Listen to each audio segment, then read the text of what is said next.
1963 жылы Токаревка ауылында дүниеге келген Сергей Васильевич 1989 жылы Ресейдің Түмен облысына жұмыс істеуге кетеді. Кейіннен СССР ыдырап, еліміз тәуелсіздік алғаннан кейін ол қайта оралуды шешіп, 1992 жылы Қазақстанға қайтып келеді. Алайда туған жеріне ыстық сағынышпен бет алып келе жатқан жас жігітті жолда қарақшылар тонап кетеді. Сол күні Сергей өзінің құжаттарынан айырылады. Ол Теміртауға келе сала, құжатымды қалыпқа келтіріп аламын деп өзін жұбатқанымен ойлағаны болмай қалады. В 92 марта я выписался с России.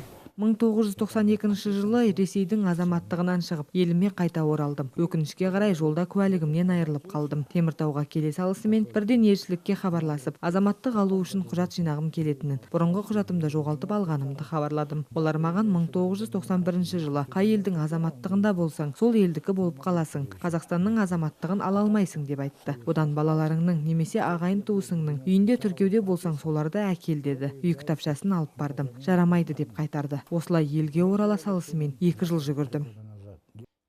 Қазақстанға Ресейден қоныс аударған Сергей 27 жылдан бері құжатын қалыпқа келтіре алмаған екен. Қазақстанда туған деген туы туралы куәлігі болса да, құжатын қайта істету мүмкін болмай, әбден қор болған. Отанынан адасқан жан енді кеңес емес, Қазақстан азаматы атануды аңсап жүр. Вот я 27 лет уже без документов нахожусь, да?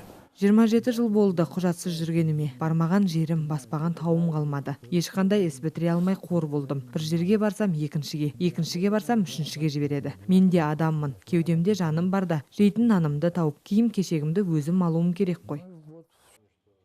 Азаматтық ала алмаған Сергей бүгінгі таңда Теміртауда тұрады. Қазіргі заманғы құжаттары болмағандықтан қара жұмыс істеп, соның арқасында күнелтіп жүр. Заңды түрде жұмыс істей алмай, кей кездері ұлының көмегіне жүгінетін азамат соның арқасында осы күнге дейін аман-есен жүргенін айтты. Отец хочет сделать документы. Әкем өз құжаттарын қайта қалпына келтіргісі келеді. Қазіргі таңда құжатсыз салықтың өзін төлеу мүмкін емес. Алайда қанша жүгірсе де еш нәтиже шығар емес. Әкеме заңды түрде жұмыс істейтін мен ғана көмек көрсете аламын.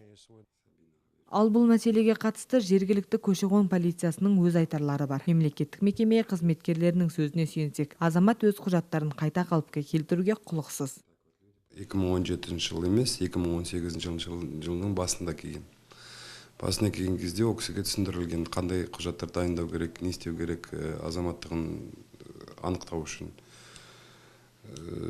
Ол кісі бәрін түсініп, сосын документтер жинап келетін болған, келуге тиісті болған, бірақ ол кісі келіп жарты документті алып келеді, ол кісіге түсіндіріледі, қалай не істеу керек, қандай да құжаттар тағы қосымша алып келу керек. Содан кейін ол кісі тағы жоғалып кетеді. Көрсеткен адресі бойынша тұрмайды, телефоны жоқ, ол кісіні звондап шақырып документтарын, құжаттарын дұрыстап нетейік десек. Содан кейін жарты жыл, 1 жыл дегендей келеді қайттан. Тақырғы рет келген кезде август айында келді. Август айында келген кезде тағы құжаттары толық болған жоқ. Бізде заң бойынша пока құжаттардың бәрі толықтай болмағанша біз оны қарастыруға қабылдай алмаймыз. Неге дегенде Қазақстан Республикасының азаматтығын анықтау барысында қосымша тексерістер болады, анықтау керек болады тиістілігіні. Сондықтан бірінші болып ол кісіні өзіне байланысты. Ол кісі келген кезде құжаттарды бәрі жинап, жоғалып кетпей, келіп тұру керек, көрсету керек бізге құжаттарды. Сол кезде құжаттарды жинап, толық құжат болғаннан кейін біз оны қарап шығамыз, 1 айдың ішінде анық болады. Жергілікті көші-қон қызметінің хабарлауынша, азамат Сергей Осипенко 2 жыл Ресей жерінде жүрген уақытында ол жақтың азаматтығын алғаны туралы құжат алдыртса, бұл мәселені шешу жолы сәлде болсын жеңілдейді. Ресейде тұрған кезде Ресей мемлекетінің азаматтығын алуға өтініш бермегендігі азаматтыққа қабылдаған, қабылданбағандығы туралы анықтама керек болады қосымша. Неге дегенде біздің бағана басында айтып кеткен 85-ші ішкі істер министрінің бұйрығына сәйкес, әгерде біз кісінің тұлғаның Қазақстан Республикасының азаматтығына тиістілігін анықтай алмайтын болсақ, анықтауға ол кезде ол кісі азаматтығы жоқ тұлға болып танылады.